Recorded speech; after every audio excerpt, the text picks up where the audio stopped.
Magandang gabi ho uli sa lahat. Ari na naman ho inyong kabayan.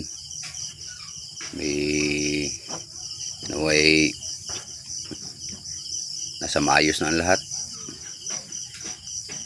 Mula nung danasin natin yung mahinang lindol, mahina gayon. Medyo malakas na yun Doon sa probinsya namin yun talaga sa amin napakalakas. Maigi dito, medyo may nahina lang. Pero may balita rin kaming marami rin palang damage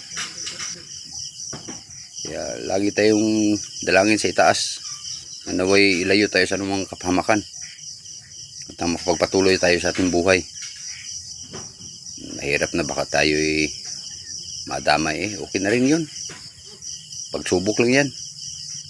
Kaya natin yan. Kung hindi makaya, ay kayanin talaga. Alang-alang sa pamilya. Doon tayo huhugot ng mga pag-asa sa ating pamilya para may wastot, may tuwid natin ating buhay at pamumuhay.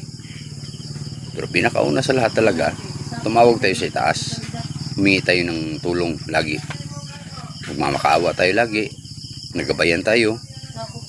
Malayo sa anumang kalamidad. Yan. Kung tayo bibigyan man ng pagsubok, idalangin natin yun lang makakayanan natin. Sana pakiusap natin sa itaas na yun lang makakaya natin. Pag sa ganun patuloy pa rin tayo. Siya sa susunod uli uusap muna muli tayo. Okay, ingat tayo lahat.